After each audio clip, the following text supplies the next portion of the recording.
Okay, thank you everybody for joining. I appreciate it. This is day 4 of the January 6th committee's hearings. Appreciate everybody tuning in. I've live streamed the first 3 of these hearings already. We had the primetime hearing first, we had 2 daytime hearings, and now here we are for day 4. So a lot we have to talk about, but I think what I want to focus on for this hearing in particular as we head into this hearing is just to do like a wrap up of some of the information that we found out about from day 3, from these last hearings, because I think that what we found out in these last hearings was some of the most impactful information that we've heard yet. That hearing focused on a conservative lawyer named John Eastman. And I think Eastman is such an important figure here that I want to spend a little bit of time just making sure that, you know, if you missed day 3 hearings, or if you just need like a summary, a wrap up of what we had learned last week, I think it's important that we know who he is. So Eastman's a conservative lawyer. He was a law professor and the dean of Chapman University until he spoke at the Ellipse on January 6th, and then he and that university parted ways. He was also a clerk for, just guess, if you had to guess which Supreme Court justice the guy responsible for creating a framework for Trump to overturn the election results would be. Who would that Supreme Court justice be? That's right, Clarence Thomas. So he clerked for Clarence Thomas, but more importantly, he also clerked for a conservative judge named Michael Luttig. Michael Luttig had spoken last week, and this guy is no liberal, right? He is Ted Cruz's mentor. Ted Cruz said that he was like a father to him. So Michael Luttig came out basically last week and just explained all of the ways that if Eastman's plan, which I'm going to talk about in a moment, had gone through, the dire impacts that it would have on democracy. So again, for someone like that, someone super respected within conservative circles, to come out and just basically give a complete dressing down to one of his own clerks is pretty unprecedented, but kind of highlights the depravity of who this person is. So I want to go into what his theories were, what Eastman's theories were in terms of overturning the election for Trump. So he had 2 theories. The first was that Pence could just reject the electors on January 6th and then unilaterally declare Trump president.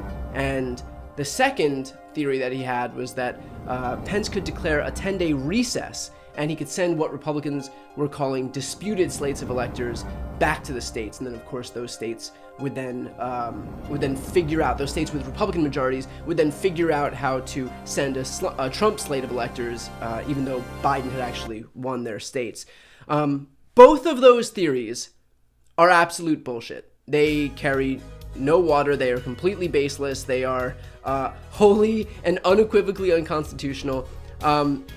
Just right off the bat, like, with our system of government and all of the checks and balances that go with it, the idea that the framers would take all of these steps to make sure that no one entity, no one branch of government had too much power, that they would then just be like, but with that said, if the vice president wants to just unilaterally anoint the president for the next election, that's okay though.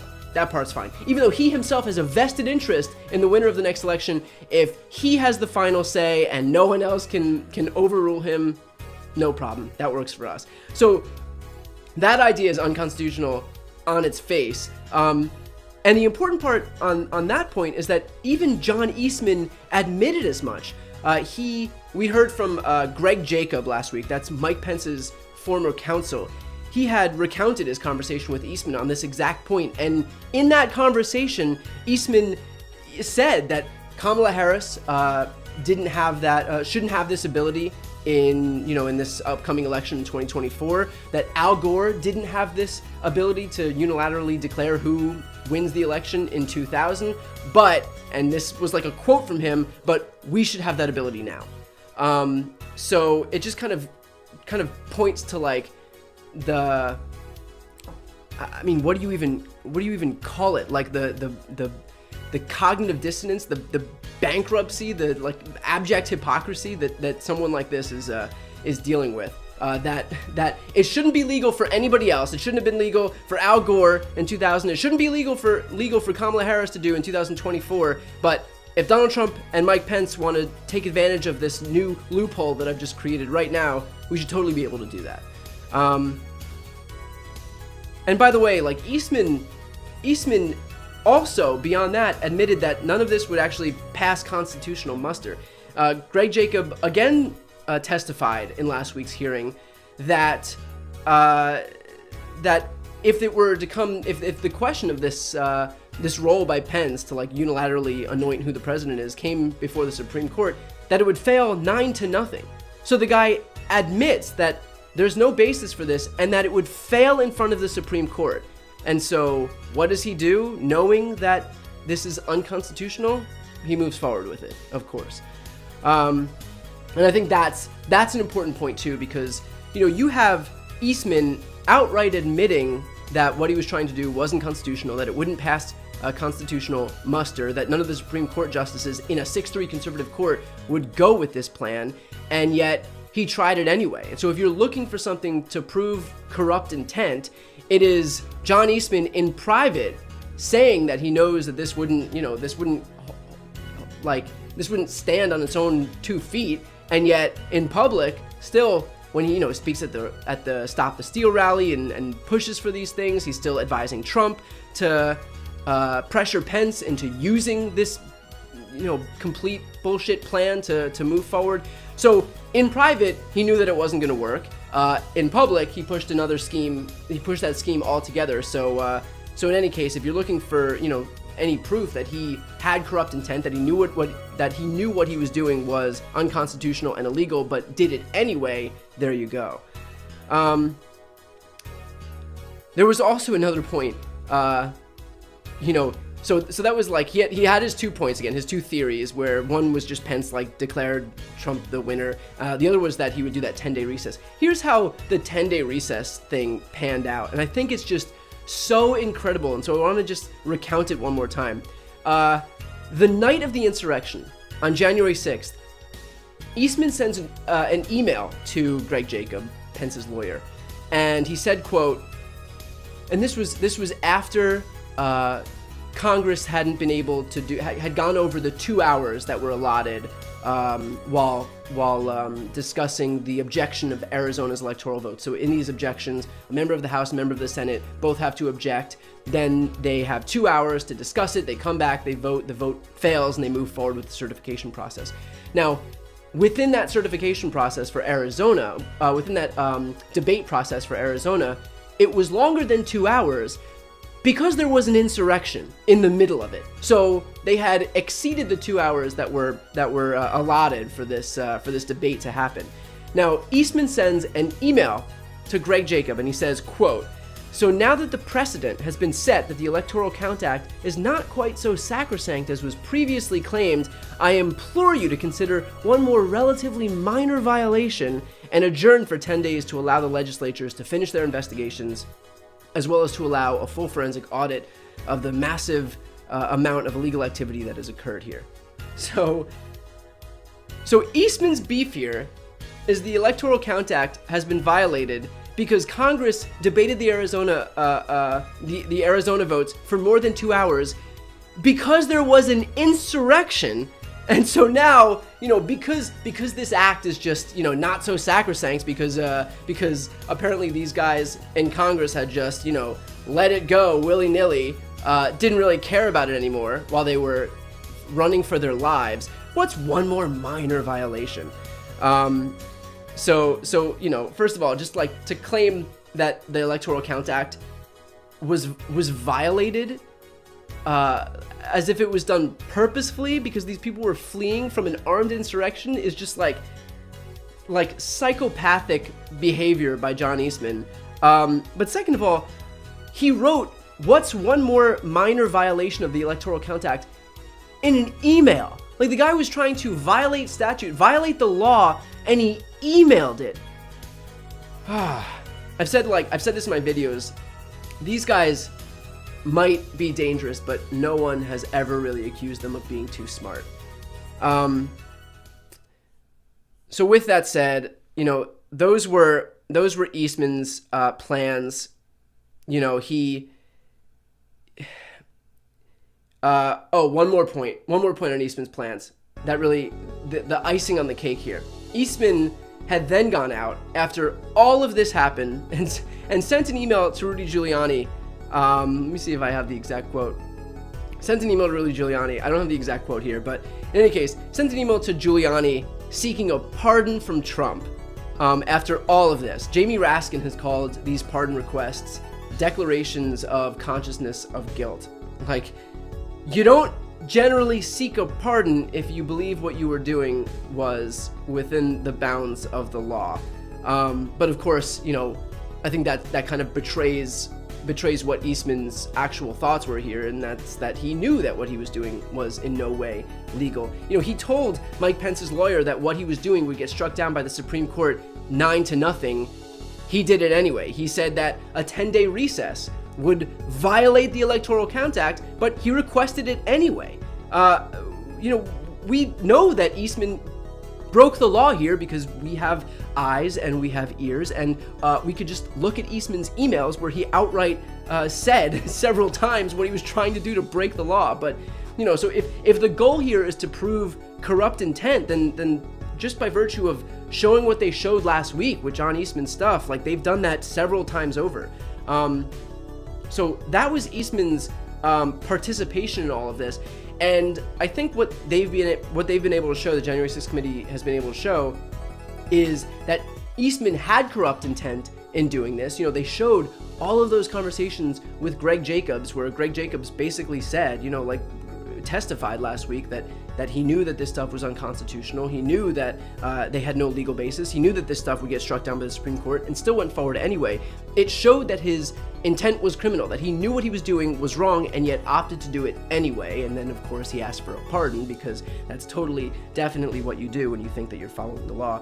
But what I think they've been able to show with Eastman is how similar his corrupt intent was to Trump's, because we had the same thing happen with Trump. I mean, day one, right off the bat, day 1 and 2 of this hearing showed a number of senior Trump administration officials and Trump campaign officials coming out, from Bill Barr, Alex Cannon, Jason Miller, even Ivanka, and acknowledging that, Trump was told that there was no fraud in the last election.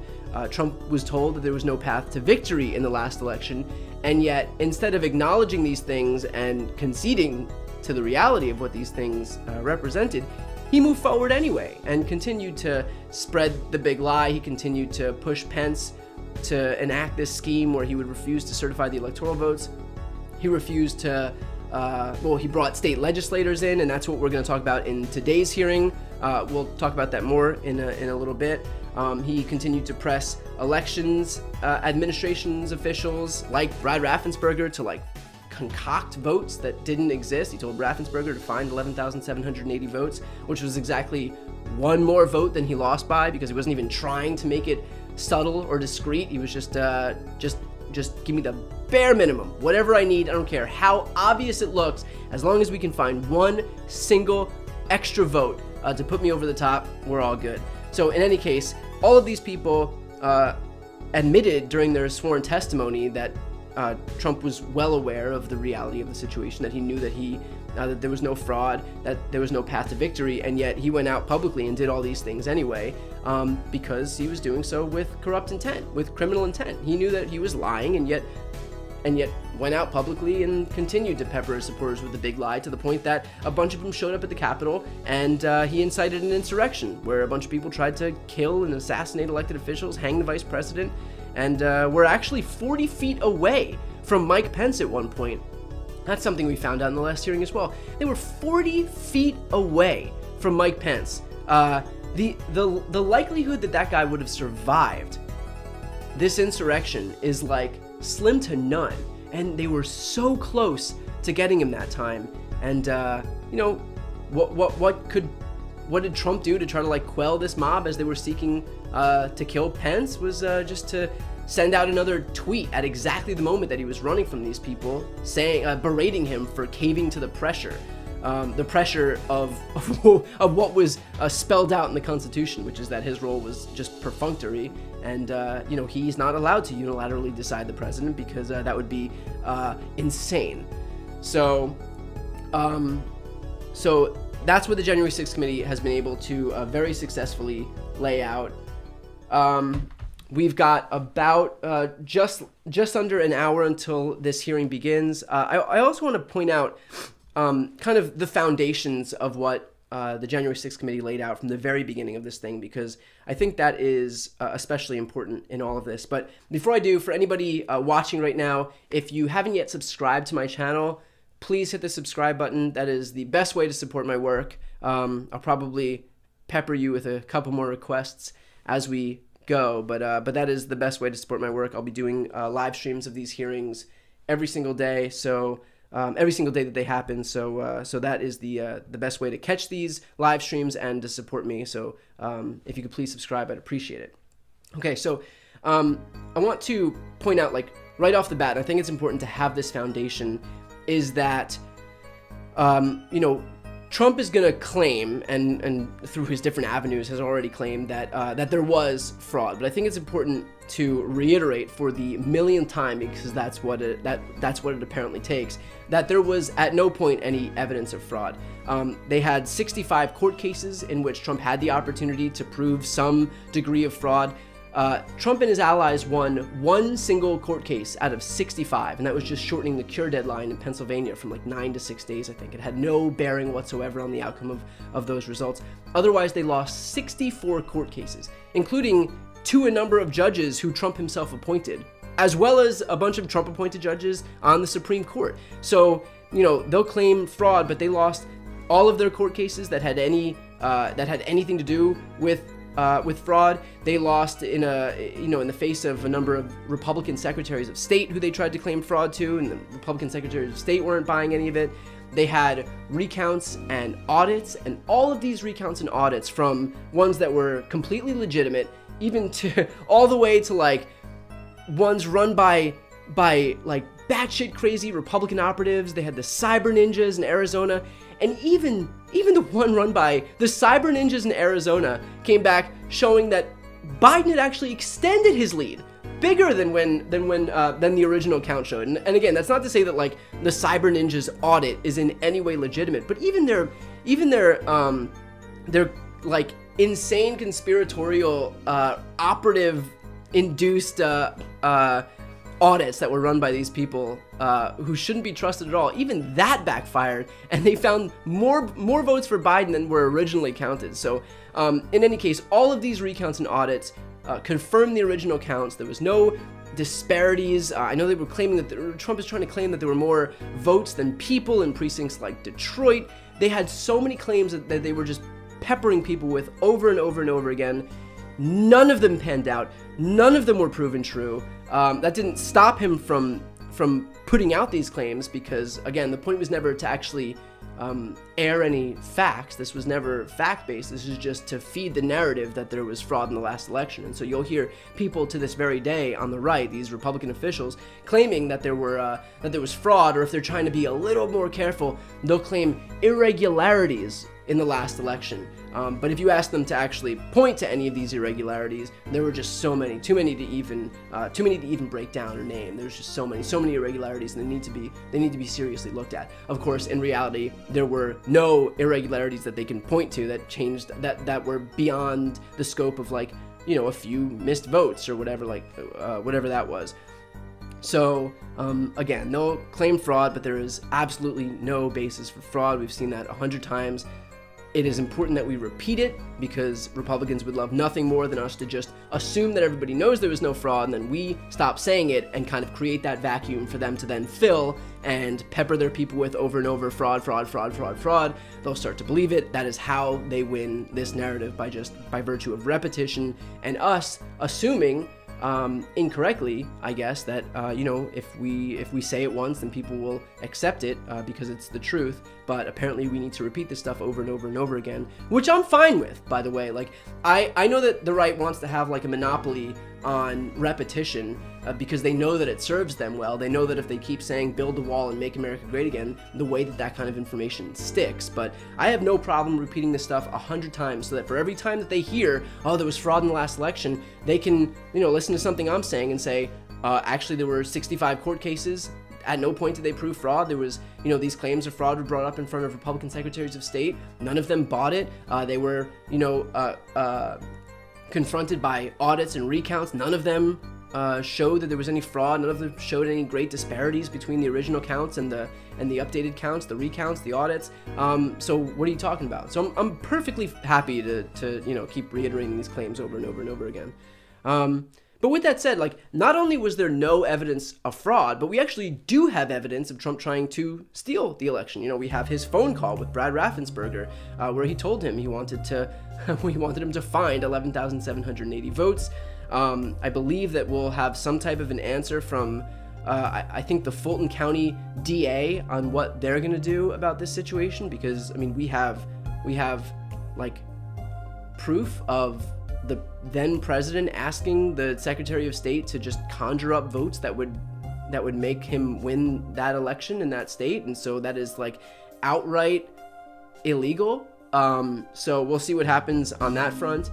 Of course, we have him inviting state legislators to the White House, and that's what today's hearing is going to focus on. So keep a close eye on that today. We actually have very little information on that point, so that'll be I'm sure that all of the information that we get today is going to be completely new. I'm sure it'll be very interesting. I think we just have like those public appearances. I think it was the Michigan State Senate president, and I'm not sure who else, but we saw these state legislators going to the White House. We knew exactly what Trump was trying to do by virtue of inviting them to the White House. And he said outright that he was interested in getting them to send alternate slates of electors to Congress. We, of course, have him trying to pressure Pence into refusing to certify the electoral votes. That's what I spoke about earlier with the whole John Eastman plan. Pence's role was solely perfunctory, but Eastman and Trump decided that they would try to float this brand new legal theory that Pence has the ability to unilaterally anoint Trump the president, or he could just refuse to accept the electoral votes as they stood, because there were too many irregularities, too much fraud, and so there were disputed states, and he could send those slates of electors from the disputed states back to those Republican-led legislatures, who would then, of course, send Trump slates of electors. So both of those schemes completely baseless, completely unconstitutional, based in no semblance of fact. And even Eastman himself, like I mentioned before, admitted that they wouldn't pass muster in the Supreme Court, that they would fail 9-0. Did it anyway because he had corrupt intent, and he should be indicted by the DOJ. But that's we'll wait and see what happens with the DOJ. That we'll chat about that at the end of this thing.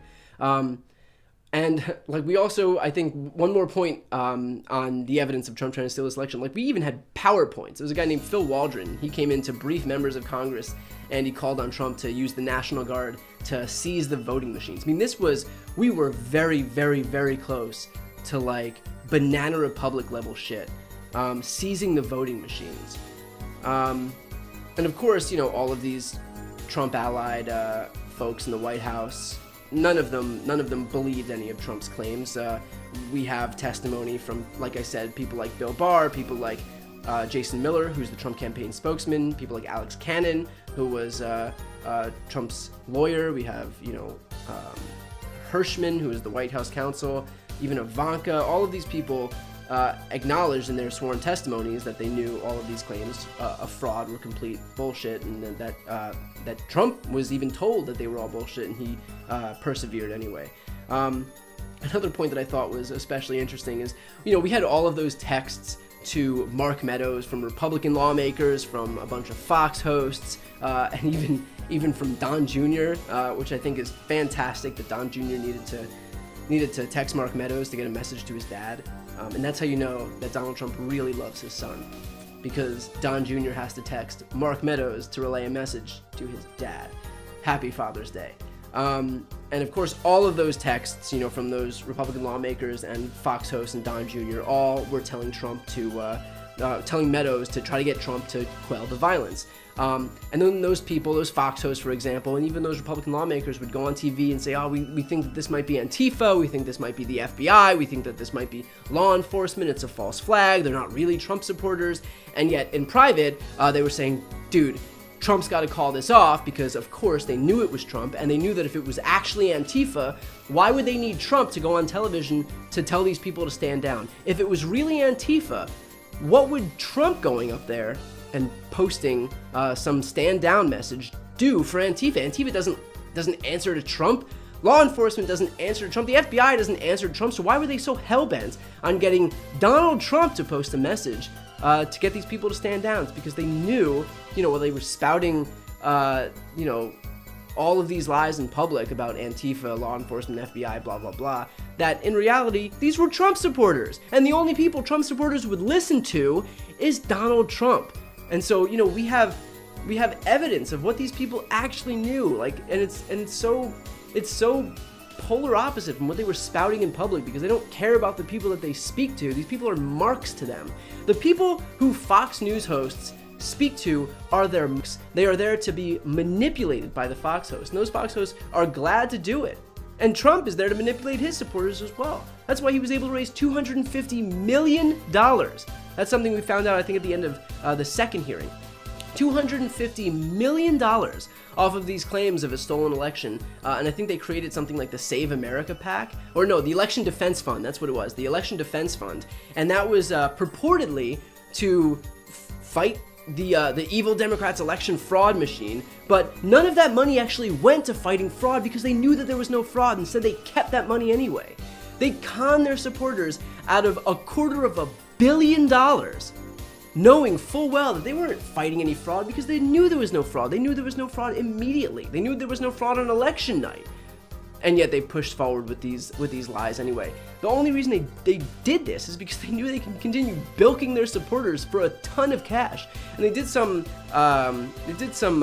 studies on who these supporters were. Like, more than half, I think 60% of their supporters were retirees, just milking their retirees for more than, if that's half of 250 billion, more than like 130-40 million dollars from retirees, on this idea that they were going to fight election subversion by the Democrats. They didn't use any of that money to fight election subversion, because they knew that there was no path to victory for them. They knew there was no way to fight fraud. They knew that they had lost 64 out of 65 court cases, with one other case having nothing to do with any fraud. It was just shortening a cure deadline for ballots. But they just wanted to, milk these people dry. They took as much money from these people as they could possibly as they possibly could.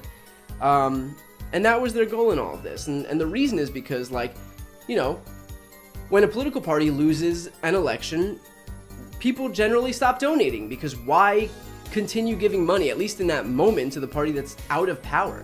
But Donald Trump and his allies figured out a way to continue cashing in on these people, and that was to just, claim fraud, even though he knew there was no fraud. He was told there was no fraud.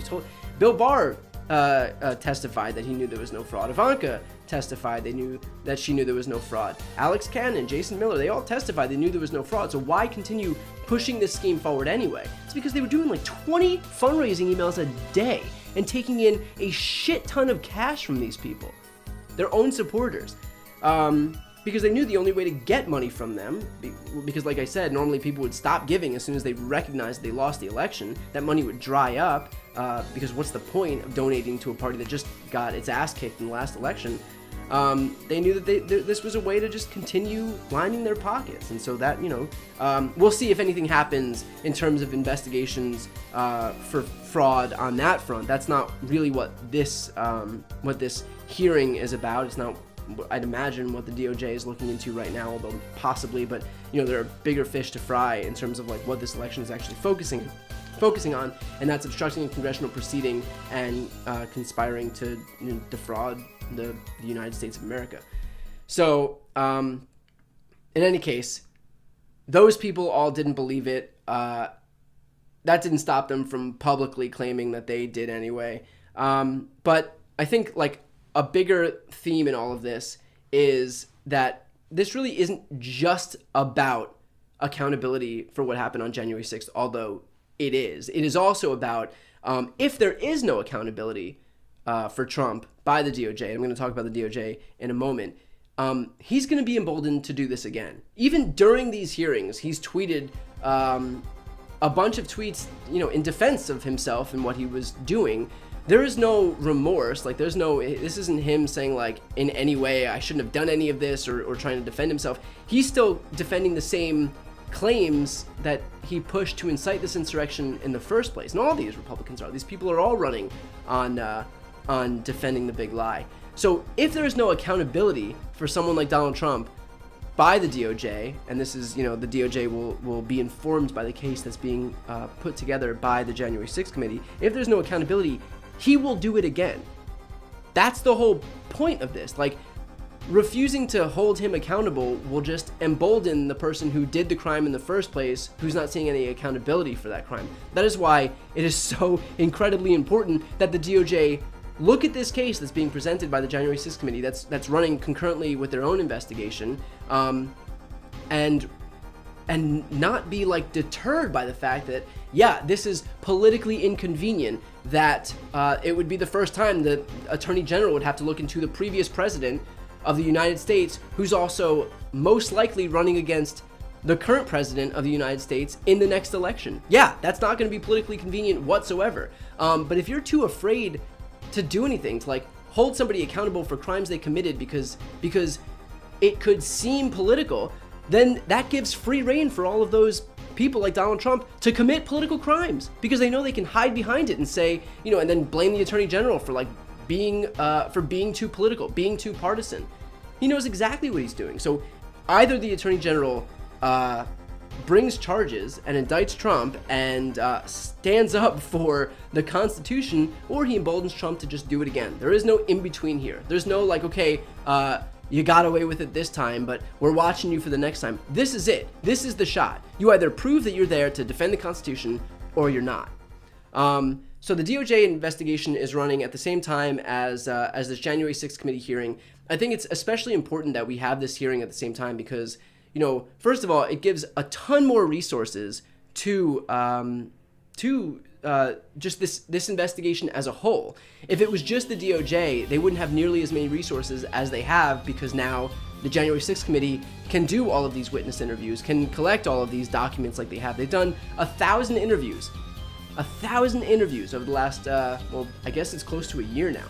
They've looked at tens and tens and tens of thousands of documents. These are obviously being given to the Department of Justice, although I don't know the timeline in terms of when they're being handed over, but this is helping their investigation. It's also helping to like put pressure on the DOJ to actually do something about this. Like, I spoke with Glenn Kirshner a couple weeks ago in an interview, and he said, pressure like this bursts pipes.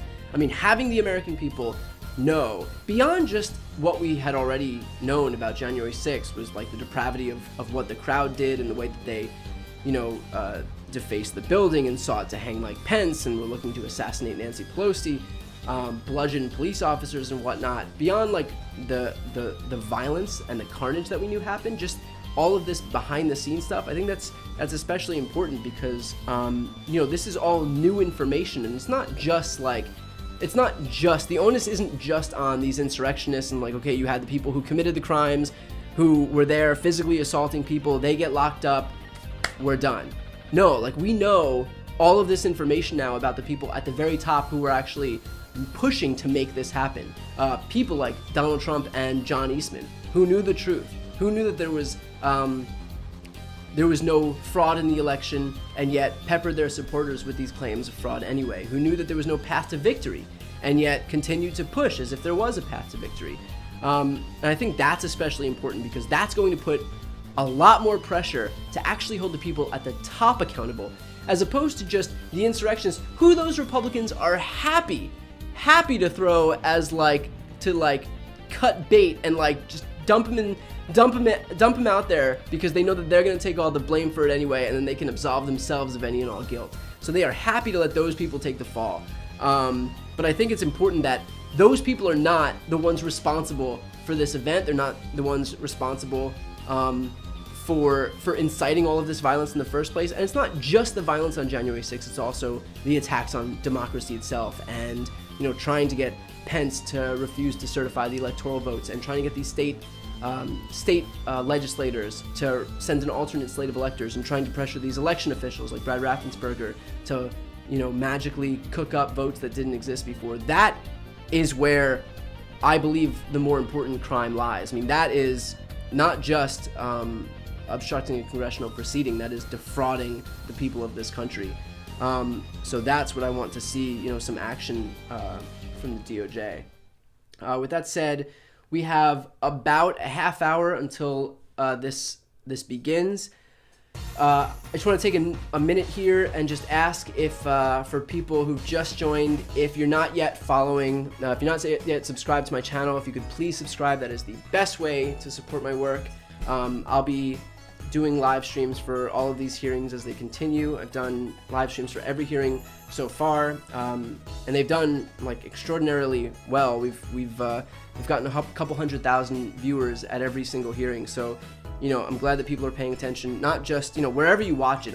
If you watch it on TV, that's great. If you're watching it on the internet, just as long as you're as they're paying attention to this stuff, because I think that's the most important thing. Like, what I was worried about at the beginning with these hearings was that it was going to just be a regurgitation of the stuff that we had already known about January 6th. And so even me, who stares at this stuff all day long, I'm like, well, we know what happened on January 6th. We've seen the images. Like I said, I think it was the most documented attack in American history, because these guys were really smart and all live streamed themselves committing these felonies. So it was the most documented attack. So I think I was worried that we would all, it would just be, like I said, a regurgitation of what we'd already known. But I think now what we're seeing in all of this is just about all of the information that we're getting is completely new.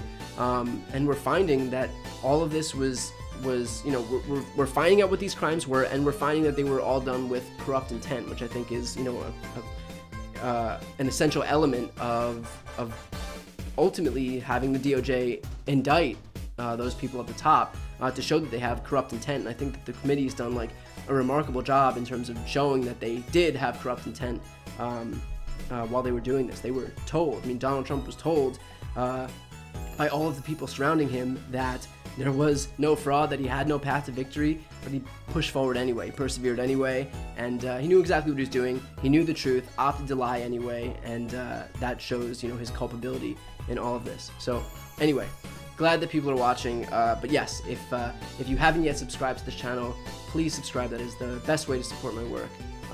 So I'd really appreciate it. Okay. I think, let's see. I think today what we're going to hear from is Trump's attempts to influence state legislators and allegations that he had summoned a violent mob, and that's on Trump. So this is something we've known very little about. I believe it was the Michigan State Senate president who we all saw come to the White House. Let me actually check on that right now.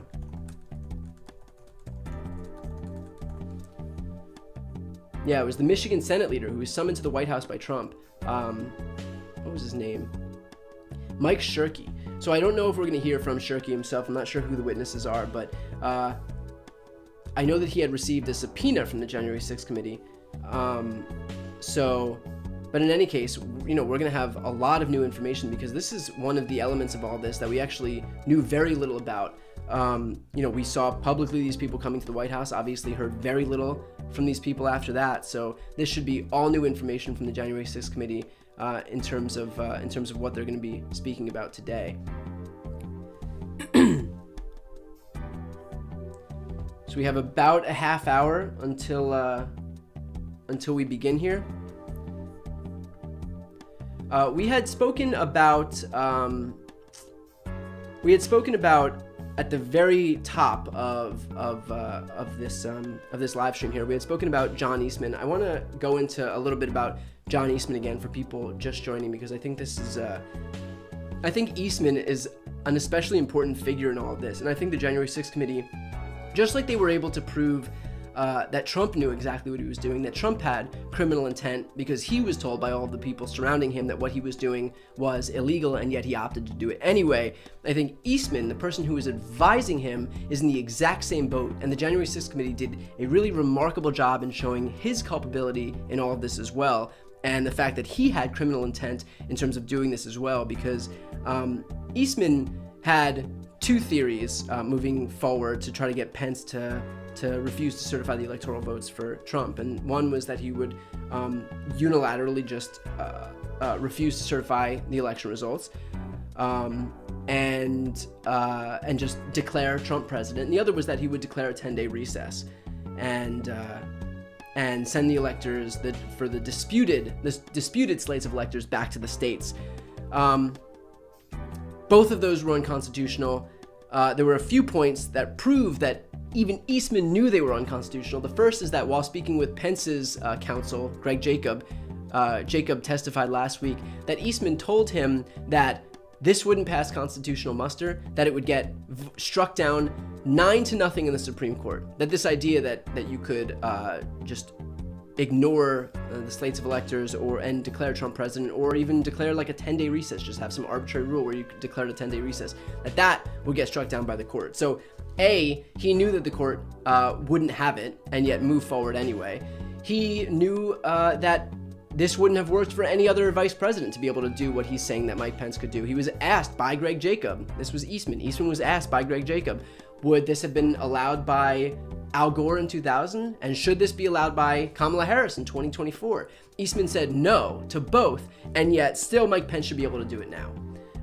So that just goes to show that there's no like rationality in all this. It's just partisan hackery and illegal behavior. That's it.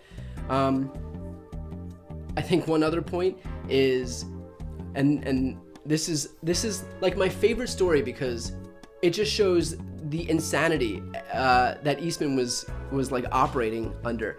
So Eastman had claimed, I want to pull up this email because I think it's fantastic. He claimed that the Electoral Count Act was violated because with the Electoral Count Act, you have to have a member of the House and a member of the Senate stand up and object. They have 2 hours to go back, debate this, they come back, they vote on it, the vote ultimately is voted down, and they move forward with the rest of the state. So once they got to Arizona, they had 2 hours to debate this stuff. The debate went longer because there was an insurrection. And so Eastman, seeing that the amount of time exceeded 2 hours, had decided that the Electoral Count Act had been undermined. And so he wrote an email at like 11:45 at night to Greg Jacob, that's Pence's lawyer, and he said, quote, "So now that the precedent has been set that the Electoral Count Act is not quite so sacrosanct as was previously claimed," again because there was an insurrection that stopped them from stopping the debate at 2 hours, "as was previously claimed, I implore you to consider one more relatively minor violation and adjourn for 10 days to allow the legislatures to finish their investigations, as well as allow a full forensic audit of the massive amounts of illegal activity that has occurred here." So, admitting in an email that he was looking to violate the Electoral Count Act, and his justification for doing so was, well, there basically isn't an Electoral Count Act anymore because we were supposed to have only 2 hours for debate, and you guys just breezed right by that because there was an insurrection. But he's like, you guys breezed right by that, so like, does this act really count? What's one more minor violation of the law, since you already violated it once by virtue of not reconvening while there were murderous insurrectionists looking to behead people? So that was one point. The other point was the guy put it in an email that he wants to violate the law, because that's how like brazen all of this was. Also, just like going to the specific language that he used, adjourn for 10 days to allow the legislatures to finish their investigations, which of course, there is no legitimate investigations, just like there was no legitimate proof of fraud in any of this. The point of all of this was just to feed the narrative that there was fraud. The longer they could delay, the more doubt they could sow in people's minds. And I think that was the most important part of all of this. This wasn't about any facts. There were no facts to back any of this stuff up.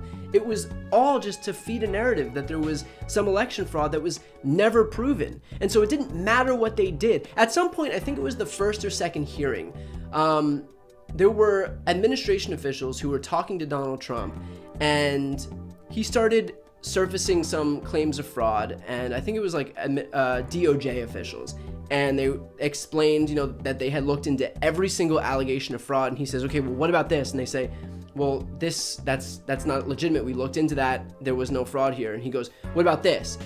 What about this? What about this? And he just kept airing new allegations of fraud. And so the point was never that he actually believed any single instance was legitimate. Like, there was never any follow-up on any of this stuff because he knew that it was all bullshit. It was just, the point was just to have an avalanche of allegations that would eventually sow enough doubt in people's minds. And if they hear that there's fraud in California, Michigan, Arizona, Nevada, Georgia, Wisconsin, Pennsylvania, if they hear enough of these allegations of fraud, that's going to be enough to change people's minds, to sow enough doubt that they lose faith in the electoral process. And that was the ultimate goal. It wasn't actually to prove any specific instance of fraud, because they knew that all of those allegations of fraud weren't legitimate. They knew that there was no way to actually prove any of it. Nothing was borne out. It's just complete BS for the sake of BS. So I think that's the most important part here, is that these people, Trump was in these people's, with the DOJ and just surfacing all of these allegations of fraud, just like Eastman here is asking for 10 days to allow the legislatures to finish their investigations. That time would have been crucial in terms of getting enough people to change their minds about the legitimacy just by virtue of seeing that this process had to stop. And of course, the investigations were sham investigations. Like I said before, they brought in forensic auditors like the cyber ninjas, which weren't actual real auditors. They were Republican operatives, and even that backfired on them because it just showed that they did their audit of Arizona and actually showed that Biden ended up with more votes than he had in the initial count. But anyway, that's not a real audit, so it doesn't count. It's just funny that it ended up that way. But again, this is just to feed the narrative. It's just to continue lying to people, because manipulating these people was the ultimate goal. It was always the ultimate goal. It's why they, continued to pepper these people for requests for money, because they knew that it was lucrative for them. And they knew that if they could convince enough people that these fraud allegations were real, then they could, continue to get pressure placed on Republican officials to try to send alternate slates of electors, or on Pence to refuse to certify the electoral votes. It was all about A, getting money from these people, and B, trying to build pressure from those same people to lean on people who could actually change election results, or find 11,780 votes that didn't exist, or refuse to certify the electoral votes that were sent in, which is what they wanted Pence to do. So anyway, all of this fits together perfectly. Let's see our time. We have about 20 minutes until the hearing begins. Anyway, going back to the email from Eastman, to allow 10 days to allow the legislatures to finish their investigations, as well as allow a full forensic audit of the massive amounts of illegal activity that has occurred here. So again, they just want more audits. These audits didn't actually show anything. At no point did any of the audits prove anything different from the original count. The point was, again, just to feed this narrative that something was amiss, and so they would have forensic audits and bring the machines in and get the National Guard to get, to collect all the voting machines. It was, it's political theater is what it is. Expensive political theater and unconstitutional political theater, but it was all a show for these people. None of it was real. None of it was actual laws. You can't just suspend the electoral. You can't just violate the Electoral Count Act because you want to. None of it was legitimate. It was just trying to figure out ways that they could, stress test the system. And by the way, a lot of what they couldn't do the first time around is stuff that they fixed this time. So, for example, you look like in Georgia with SB 202, which was their voter suppression bill in Georgia. that allowed the Republican legislature to find local elections boards that were led by Democrats and replace them with Republicans. And so I think in one of those elections boards, the chairman of the board, a board that used to be Democratic, is now a Republican who was pushing the whole Stop the Steal shtick in the first place. And now this guy is running that elections board. There are also, of course, a number of Trump-aligned Stop the Steal candidates running for Secretary of State in these swing states like Michigan, Arizona. They tried to run a Republican candidate who's more conservative, more Trumpy in Georgia, and Brad Raffensperger obviously won that race. But I mean, Brad Raffensperger is also supported SB 202 in Georgia. So it's not like this guy is like a hero by any means. We'll see what Stacey Abrams being on the ballot will do, because obviously there's a Democrat running for Secretary of State in Georgia as well. Georgia just elected 2 Democratic senators. But this isn't a great environment for Democrats right now. Obviously, with the precedent of the party in power losing seats during the midterm election, and a low approval rating for Biden is going to not exactly make things easier for Democrats running in this political environment. But they're trying to, like I was saying, they're trying to fix a lot of the issues that bogged them down in 2020, so that they're prepared in 2022 and 2024 when they have their next presidential election year to be able to get away with a lot of what they tried to do this last time around. So this stuff isn't over. And again, to harken back to what I was saying just a few minutes ago, it's not just about accountability for what we saw in 2020, although it's absolutely about accountability for what we saw in 2020. It's about showing accountability so that we don't allow these people who committed these crimes in this last election to be emboldened to do it again in 2024, 2022, 2024, and beyond. If they see that nothing happens when we do control all the levers of government, when we do have a non-Republican, non-Trump acolyte in charge who's actually willing to investigate this stuff, if even that guy, if Merrick Garland's going to refuse to do anything, then what hope do we have if a Republican does take over? That's it. So this is about accountability. This is about stopping it from happening again. If we don't see this accountability, I can guarantee you that this will happen again. There is nothing that would embolden Trump and these people more than a complete refusal to hold any of them accountable. It's like the old Susan Collins, I think Donald Trump has finally learned his lesson. Cut to, he's impeached again for inciting a coup on the U.S. Capitol. Meanwhile, we have Susan Collins thinking that, Trump was impeached once. I think that guy learned his lesson. Cut to, stages the first insurrection in U.S. history. All right, let's see what we're looking at right now. We have just about 15 minutes until this committee hearing begins. Again, today we are going to hear about Trump's efforts to influence state legislators. Again, I was speaking just a few minutes ago about how he brought Michigan's state Senate leader to the White House, Shirky. So we'll hear about that. I'm sure we'll hear about a lot of these contested states. And one other point about these contested states, and we heard this in day 2. You heard the word the red mirage. And that was this idea when we had that Fox, the guy who worked at Fox, who was in charge of their election team, the guy who oversaw when Fox had called Arizona for Biden and Trump lost his mind. I think this guy was ultimately fired, but in any case, he had mentioned the red mirage, and I think that's an especially important element of this, because this was a purposeful tactic to help manipulate people. And what happened was, you had Democrats who were largely voting by mail, and you had Republicans who were largely voting on election day. And a lot of these Republican-led legislatures passed laws stating that you can't count votes that were mailed in until after the election day, polls had closed, until after those votes were counted on election day.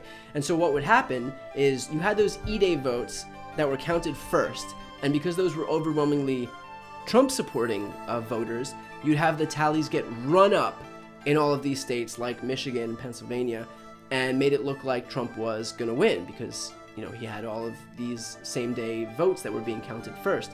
And then, of course, once all of those votes were tallied, they would start counting the mail-in ballots. And that would start to add blue votes, and it would chip away at Trump's lead.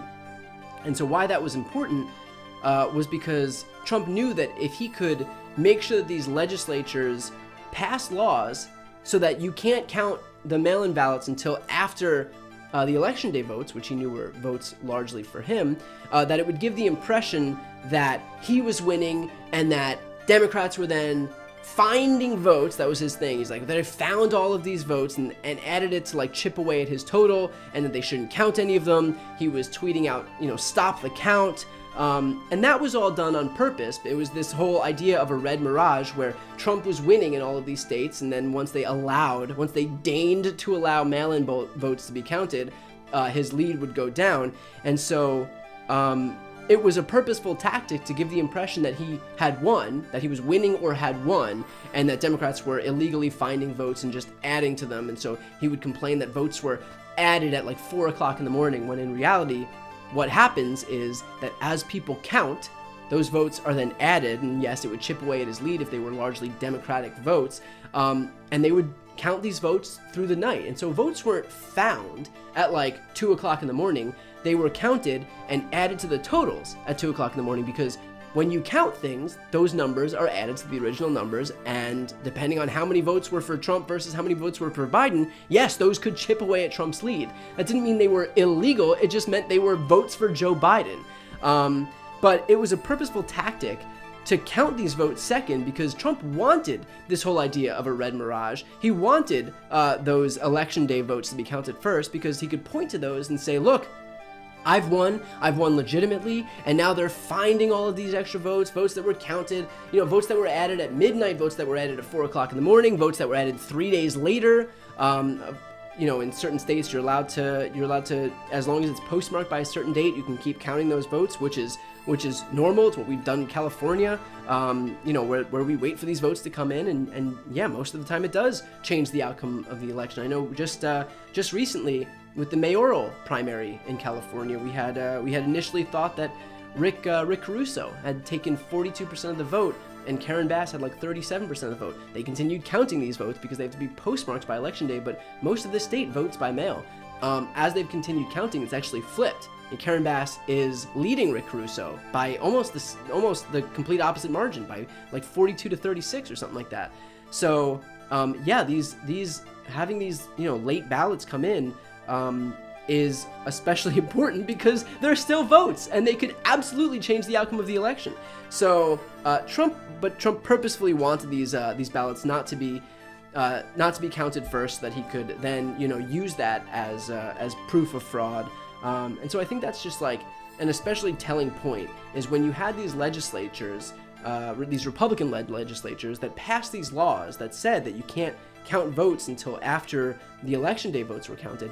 It was all this coordinated effort to help Trump, because they knew what his strategy was going to be from the beginning. I mean, everybody knew what his strategy was going to be from the beginning. Even I called it 10 times, as he's going to say, as soon as he gets the bulk of his votes, which were election day votes, in, as they start to count these votes coming in from mail ballots and overseas ballots and military ballots, that when they start to break overwhelmingly in Biden's favor, that he's going to claim that it's some degree of fraud. I mean, it was as clear as day. I mean, he even announced, the only way I can lose this election is if there's fraud. The only way I could lose is if there's fraud.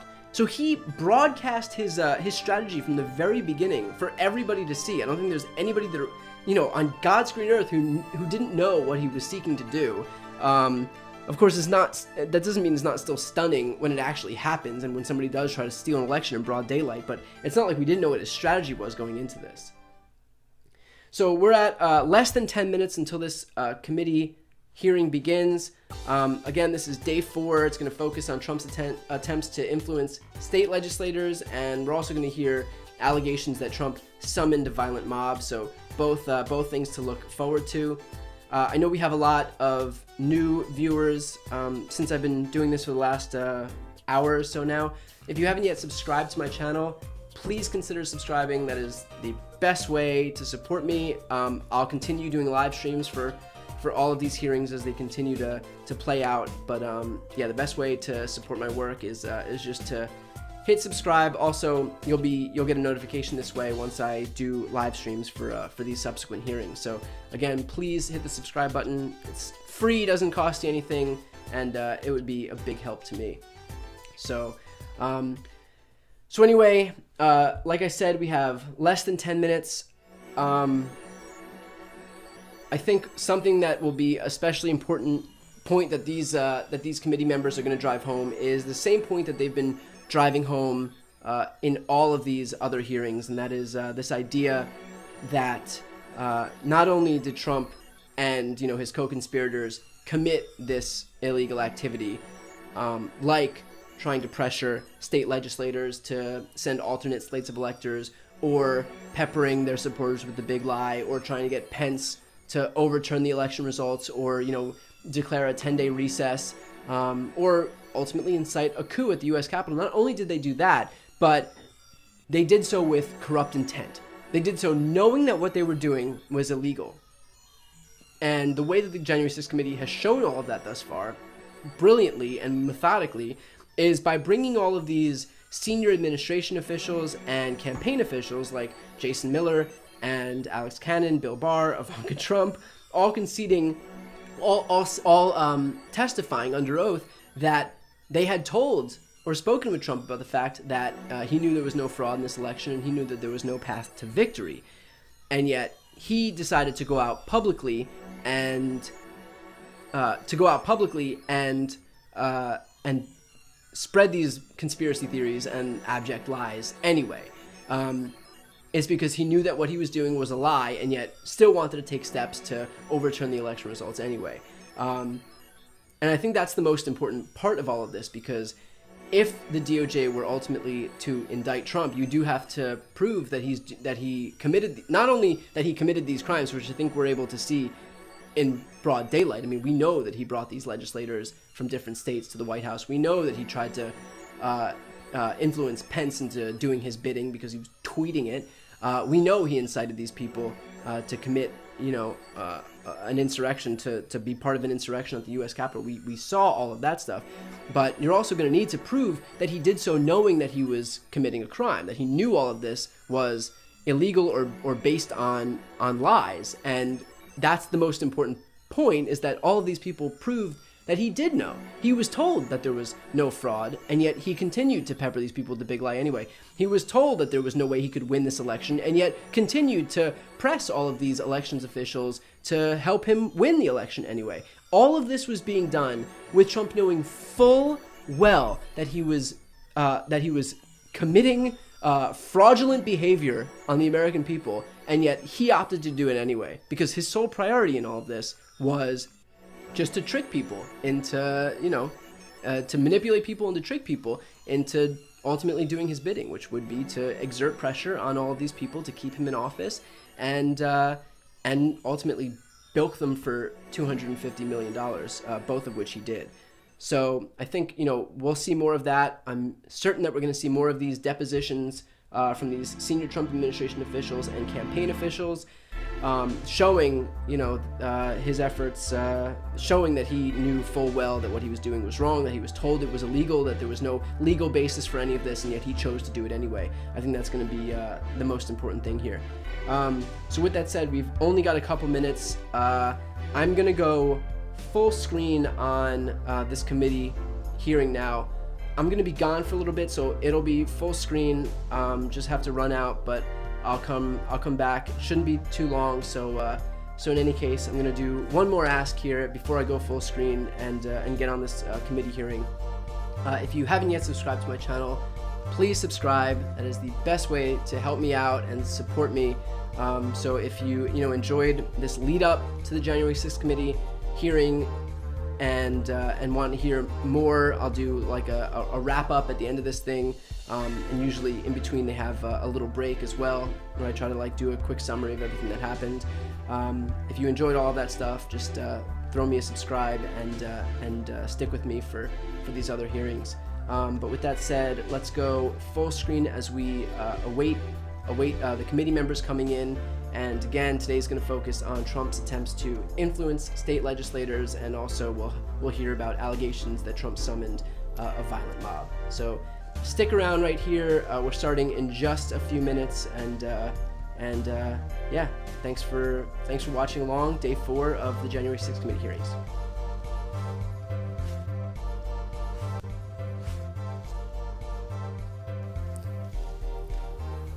Okay. Again, this hearing is starting right now. Everybody's walking in. This will be led by Adam Schiff today. And obviously with Brad Raffensperger, with Gabriel Sterling as the witnesses, it's going to focus heavily on his efforts to subvert the election results in Georgia, of course, by asking Brad Raffensperger during a phone call to find 11,780 votes.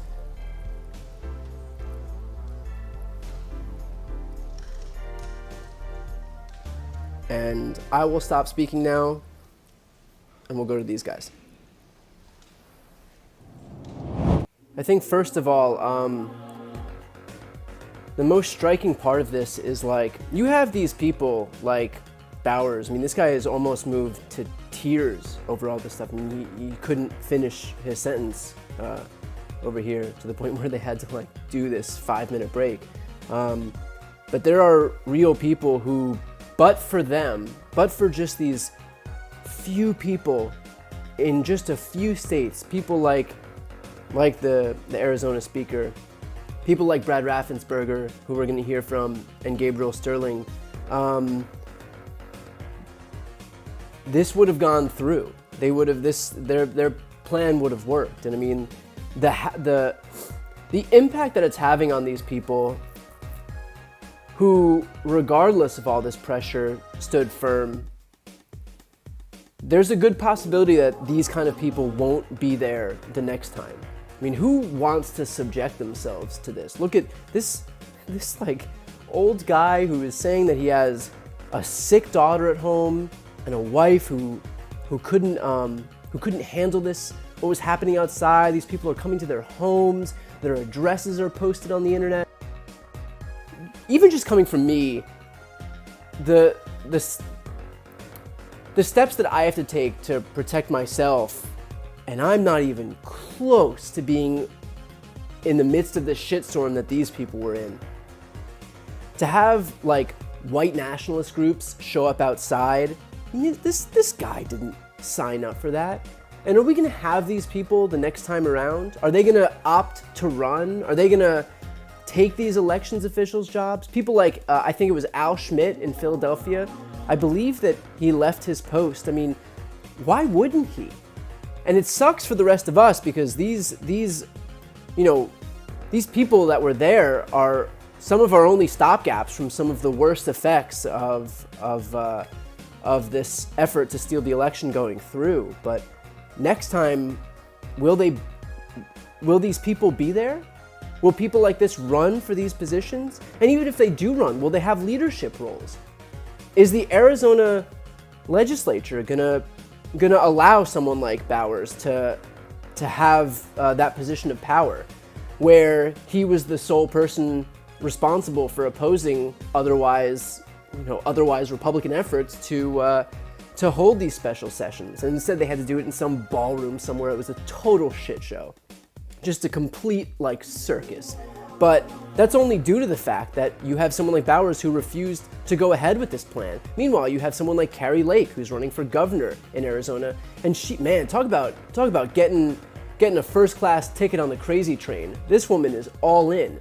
And she's not the only one. This is what you need to succeed in the Republican Party today. You need these people who are all in, because if you want any chance to win a primary, again, remember, like, when these Republican officials, these lunatics on the Republican side, these full-blown election truthers, stop the steal MAGA people are running, they're not appealing, nor do they have to appeal to the vast majority of Americans. They have to appeal to the 30% of Americans who identify as and vote in these Republican primaries. That's it. So forget the 70% of rational thinkers. They're just talking about 30% of Republicans. But beyond that, within those 30% of Republicans, they just need a majority. Or even sometimes if there's like 10 candidates running, you just need to have the most out of those 10. That's how Trump won. Trump won his Republican primary with like 30 to 40% within all those primaries in 2015. So you're talking about half of that 30%. You have people that are appealing solely to 15% of Americans who are then coming out and speaking on behalf of really half of the country. And so Americans' choice here is either a Democrat or, who has a rational view of all this stuff, or a Republican who only needed to appeal to 15% of people to gain his or her party's nomination. And those are the choices. And sometimes you have people who aren't paying attention to politics, which is the unfortunate truth in this country. And they're like, well, I won't vote for Democrat, but I'll vote for a Republican, not knowing that the Republican only had to get through 15% of Americans harboring the most insane conspiratorial lunatic views. And then that's the person who's going to get these votes. And again, just like as a side note, I'm glad that so many people are watching these hearings. Right now we have 21,000 live viewers. That is more than we've had for just about all of the other hearings. We've had more viewers in each subsequent hearing than the previous one. I'm glad that people are paying attention to this. I'm glad that regular people are like keeping their eyes peeled. I mean, this is the middle of the day on a Tuesday. So it's good that people recognize what happened and recognize that the people getting their nods from the party on the right are people that will help make sure that, the plan that failed in 2020 is going to go through in 2022 and 2024. That's the whole point of all of this. So, I don't know that we'll have people like Bowers coming forward and opting to subject themselves to this. This sucks. This sucks. That they have to do this, that their families have to do this, that their families' addresses are out there and phone numbers out there. What do you think these people feel like when they get death threats, when they see members like this guy was Bowers was referencing somebody from the 3%ers, like this militia group, this far-right militia group. What do these people think when they see fully armed, like, far-right militia groups, white supremacist militia groups coming forward with their address, with their kids' names, their wife's names? Do you think that they're really going to opt to subject themselves to this kind of stuff? The likelihood that these people are going to be there to serve as stopgaps the next time around is considerably lower than this time. So I think that just underscores just how important it is right now that A, people pay attention, and B, to recognize that in these elections that are coming up, it is not politics as usual. I know that the media would love nothing more than to pretend this is all politics as usual and like Dems in disarray and migrant caravans, high gas prices. 2022 is the same as every other election that we've had before, but it is not. This is what is on the ballot. So if you have people, this is just me trying to appeal to people. If you're watching, especially if you're watching from swing states, if you're watching from Arizona, Michigan, Wisconsin, Pennsylvania, Georgia, Nevada, New Hampshire, make sure that your circle is taken care of. Like I know that I stand up here and do my thing on a daily basis, but I can promise you that if you have family or friends, even just a few people who didn't vote in 2020, that your ability to persuade just a few more people to get out and cast ballots is so much more powerful and potent than my ability to persuade somebody to get off their ass and vote in 2022 and 2024. I can promise you, you make yourself responsible for your own individual circles. It feels good too. There were a few people who emailed me after this last election and said, I wouldn't have voted if I didn't know what was going on and if I hadn't started paying attention to your channel. There were only a handful of people, and I reached a lot of people heading into the election. I think in November of 2020, I had reached something like 70 million people in a month. It was that dozen or two handful of people whose emails I got saying I wasn't going to vote until I started listening. That is a great feeling. That is so impactful, and everybody watching has the ability to just do that with a few people in their circle. My mom in the last election, my mom had never voted in an election, and I've been doing this for a few years. If you think that my ability to persuade a Jewish mother from Brooklyn and overcome that that stubbornness. It was possible. You don't know a Jewish woman from Brooklyn, so but she had she told me that for the first election in her lifetime she voted. That was so important to me, and like everybody here watching has the ability to find just a few people within their circles and try to do what they can to persuade them to show up, because this is the kind of stuff that's important as we head into 2022 rather, and 2024. A lot of what happens in 2022 is going to serve as either the stopgap or not, or the clear runway for all of this shit that we're seeing right now in this hearing to happen again in 2024. So the witnesses are coming back in. So I think we're going to get started in just a quick second here. One quick note, I know there's a lot of people watching right now.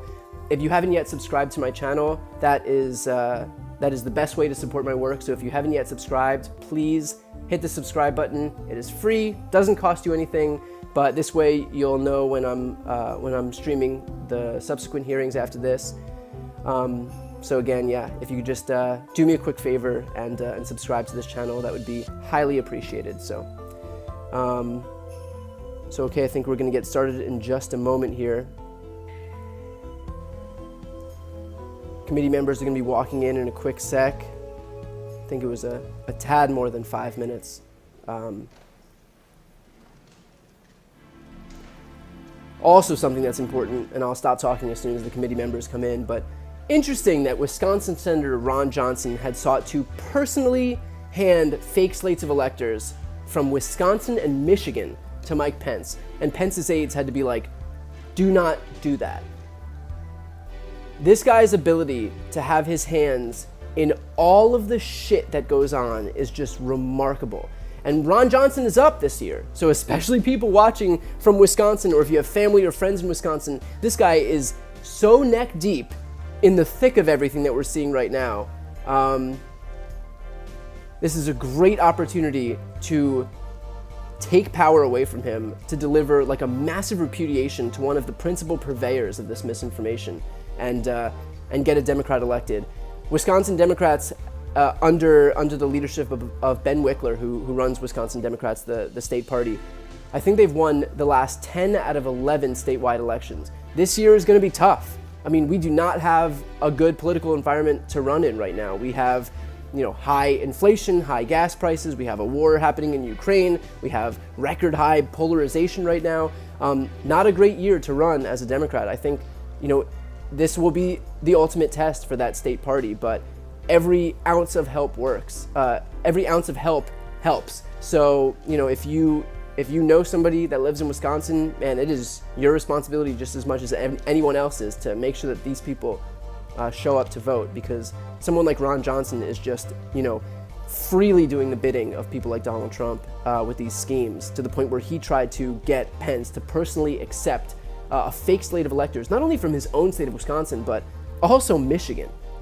So just like abject, shameless hypocrisy, overt corruption. That's what Donald Trump is about, and the people who enable him, like Ron Johnson. Someone just said that they have to leave. Can I get the balance of your stream later? Yes, this stream will be posted on my YouTube channel under the live streams playlist. So definitely check it out. If you're watching later, if you need to dip out for any reason, you just skip right ahead to the point where you're at now.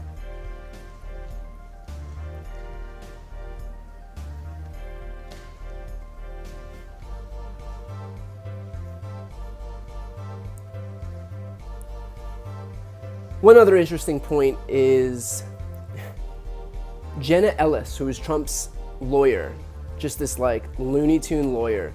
She had promised Speaker Bowers, who we had just heard from, she had promised him proof of fraud, and yet he was like, great, hand it to me, give me whatever you got. She didn't give him a single piece of that purported evidence. So I guess those standards are a little lower in traffic court, where Jenna Ellis usually finds herself. In any case, maybe she's still compiling it. We'll see. Been about 18 months now, so my hopes aren't too high. Jenna Ellis has desperately tried to troll everybody on Twitter. Meanwhile, this woman has like a god-awful record. I mean, Trump won out of 65 cases, shortening a cure deadline in Pennsylvania from 9 to 6 days, that's it. Otherwise lost every single election, every single case about election fraud that he possibly got himself involved in. But sure, Jenna Ellis is definitely an authority on election law. All right, the committee's back. So we'll be jumping in. I'm sure we'll hear from Gabriel Sterling and Brad Raffensperger. Brad Raffensperger is the Georgia Secretary of State, a Republican, and Gabriel Sterling is the Chief Operating Officer. Wow, okay, so let's do this. Before we talk about what happened today, I would just ask if you haven't yet subscribed so that you can hear and watch Thursday's hearing with the former acting AG, run by Adam Kinzinger, who is one of 2 Republicans on this committee. Definitely subscribe to this channel so you can be notified of when that hearing is going to begin. I'll do like I do, for all of my others. I'll do a little preview intro into the hearing, and then we'll watch that. That should be a really, really good hearing. So if you're not yet subscribed, please subscribe to this channel, and we'll watch that one together. Okay, so a few things that I want to talk about, and I talked about this a little bit in the beginning here. In that little 5-minute break. I think just the most striking thing, I believe, in all of this, especially when you hear people like Shay Moss, who is that election official from Fulton County, Georgia, is Shay Moss and people like Gabriel Sterling, Brad Raffensperger. These people were all subjected to threats of physical violence, of sexual violence.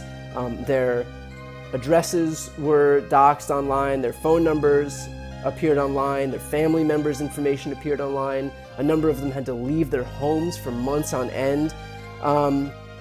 This isn't an accident, all of this happening. This is the purposeful consequence of the very political violence that Donald Trump and his allies have not only endorsed, but incited themselves. Like, this chilling effect right here is the goal. Shay Moss had said, when asked by Schiff, of the other election workers that were shown in that video at State Farm Arena and their supervisors, how many of those elections workers are still in Fulton County? And Shay Moss said, there's no permanent election worker or supervisor in that video who is still there. 0. Every single one of those Fulton County elections workers has left. And I think that is like one of the most striking parts, because the point of this isn't just the thing at the time, right? The point of this isn't just to try to pressure these people into doing Trump's bidding. The point is twofold. It's to bury these people under an avalanche of threats of violence and whatnot, to try to pressure them into doing what they're asking, but it's also to make it so that these people won't want to stay there. Because what happened on January 6th wasn't just a one-off. This wasn't just like this one attempt and then we're done.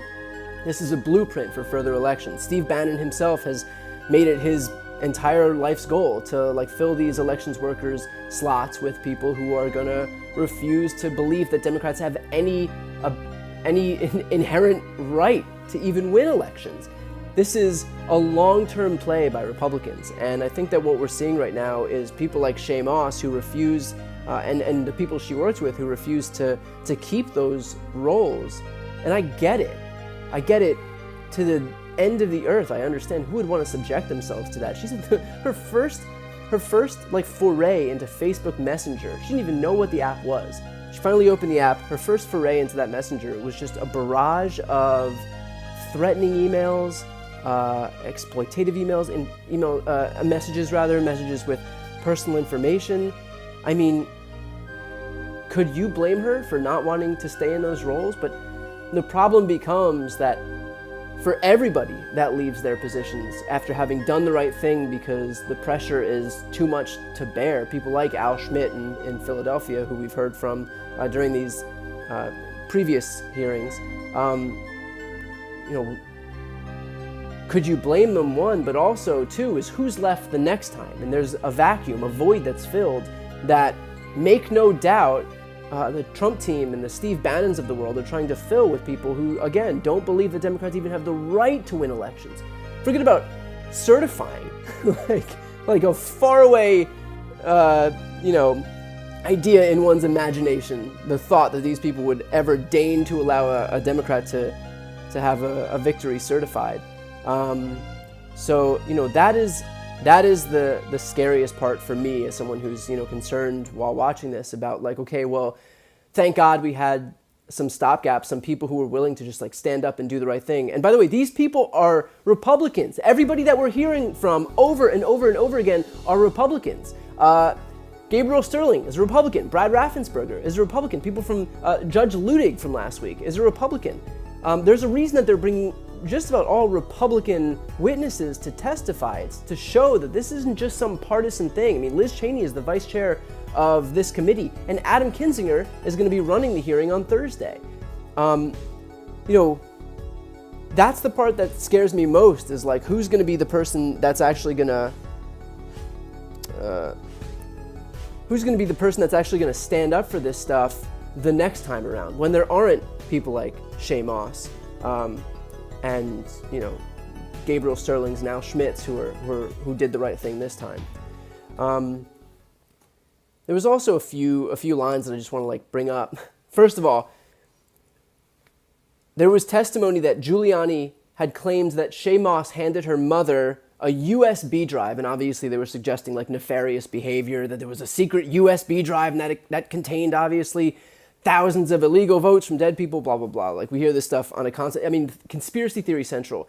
It turns out that the super secret USB drive that Shea was handing to her mom was a ginger mint. A ginger mint. That's what she was handing her mom. It takes nothing at all for these right-wing zealots to see some speck of just completely banal activity and extrapolate that into some world-ending conspiracy theory. She handed her a mint, and Rudy Giuliani decided that what that was in reality was a USB drive containing votes that would then flip the election results. Dear God, these people are fucking clowns. I'm sorry, but clowns. There was a few lines from Ruby Freeman, Lady Ruby, that just hit me especially hard. At the very end, this is how she ended the hearing. Do you know how it feels to have the President of the United States target you? She went on to say, but he targeted me, Lady Ruby, a small business owner, a mother, a proud American citizen who stood up to help Fulton County run an election in the middle of a pandemic. And I think that kind of that sums everything up, because the pressure that these people are forced to contend with is too much for any normal person to have to deal with, to be able to deal with. She said just prior to that, I've lost my name and I've lost my reputation, I've lost my sense of security, all because a group of people starting with number 45 and his ally Rudy Giuliani decided to scapegoat me and my daughter Shea about how the presidential election was stolen. These people don't care whose life they have to destroy, have to completely demolish, decimate on their path to just consolidating power for themselves. If it means they absolutely wreck the lives of these not only innocent people, but people who are doing the right thing. It's hard to get elections workers to show up. It's even harder to get elections workers to show up in the middle of a pandemic. These people did that.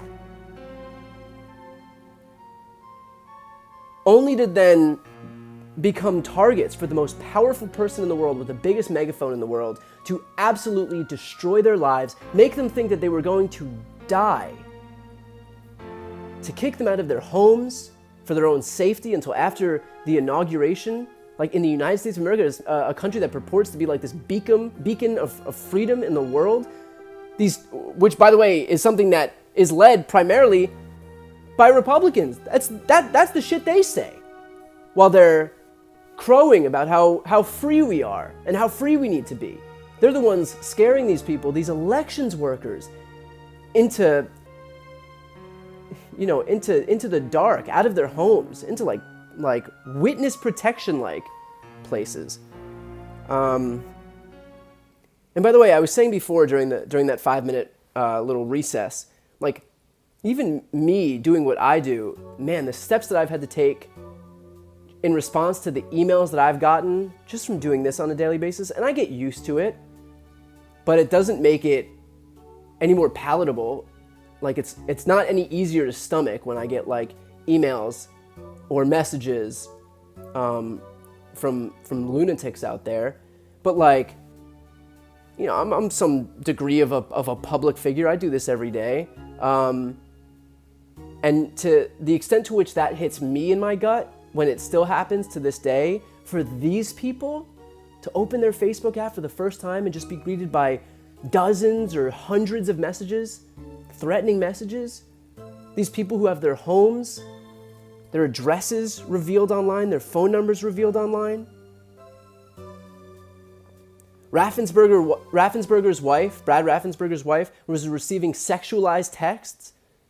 Trump supporters broke into the home of his daughter-in-law, who is a widow with kids, and no one else there to like protect her. That's the kind of shit these people were dealing with on a daily basis. And for what? For these claims that Trump won an election with no proof. Trump had claimed that there were 5,000 dead people who voted in Georgia. The actual number? 4. They had 4 ballots turned in from people who were deceased. 4. And he claimed that it was 5,000. For these claims, that's what these people had their lives upended for completely bullshit claims like this. Of course, there was that suitcases under tables claim that was thoroughly debunked by not only Raffensperger, but Gabriel Sterling. These claims happened over and over and over again. They said there's secret ballots hidden in these suitcases. Those suitcases were where the ballots were stored. They were boxes, secured boxes. That's where you put the ballots. Where else do you want them to put it? So in any case, I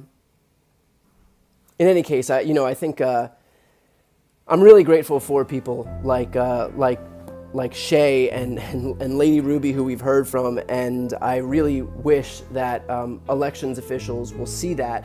Elections officials from around the country will see that and see the fact that there are no more elections officials who did their work in Fulton County this first time around, and to recognize the importance of keeping those jobs and showing up, because if not, like, that's where that vacuum is created, and guess who's going to fill those vacuums if not for people who are actually willing to do their jobs correctly? It's going to be partisan hacks put forward like those who were prompted to do so by Trump and by Steve Bannon. I mean, these people know exactly what they are doing. This is part of the coordinated effort. The whole thing is not just about 2020, it's about the subsequent elections and beyond. It's about 2024 and beyond. So I hope that, these elections workers across the country, and even people who just see this and recognize that there's a need for these people to step up, I hope that they do. Because those jobs are important, and those jobs are where all of this happens. It's on the ground. It's not all just at these state level roles. It's not all just the Brad Raffenspergers, but it's the people at these local levels who have the ability to make sure that the elections are done correctly or not. And so in any case, just seeing this political violence for nothing is pretty heartbreaking. And I don't know. I hope just some people, if not Republicans, then at least some independents or Democrats who maybe don't feel the need, because of the economic situation or gas prices or whatever it is, and look at this and say there's really no point. I'm really not inspired to turn out right now. We'll see this and recognize the importance of turning out, because it's not just about gas prices right now. What happens in this election and making sure that Democrats hold the House from these Republican majorities, hold the Senate from Republican majorities, is preventing a lot of these election theft schemes from moving forward successfully in 2024. Imagine if Republicans hold majorities in both houses of Congress, what they'd be able to do, what they've tried to do once, and but not for just a few people, what they would have been able to successfully accomplish on Trump's behalf. So in any case, I'll leave it there. One more request. I'll be hosting this live stream on Thursday. Thursday's hearing is going to be very, very, very memorable. Adam Kinzinger is the person who is leading that hearing, and we'll hear from the acting attorney general at the time, Donahue. So if you want to catch that with me, please subscribe to this channel. Besides just catching that hearing, that's also the best way to support what I do. I'll do 1 or 2 daily videos, just breaking news videos with like a 5-minute analysis of what's going on that day. So pretty light lift. So if you haven't yet subscribed to this channel, please subscribe. And again, we'll look forward to Thursday's hearing. We'll hear from Adam Kinzinger, who I know is a highly anticipated member of this committee in terms of like his day where he would be running this hearing, and members of the Justice Department who will testify that Trump tried to get the DOJ to do his bidding and corrupt the highest law enforcement agency in the United States. So a lot to look forward to this Thursday, but in the meantime, please subscribe so you can join along with me in a couple days. And with that said, thank you for watching. I appreciate it, and I know you have a ton of different options in terms of where you can watch this hearing. So I hope this was helpful, and appreciate you watching along with me. All right, thanks, and I'll see you in a couple days.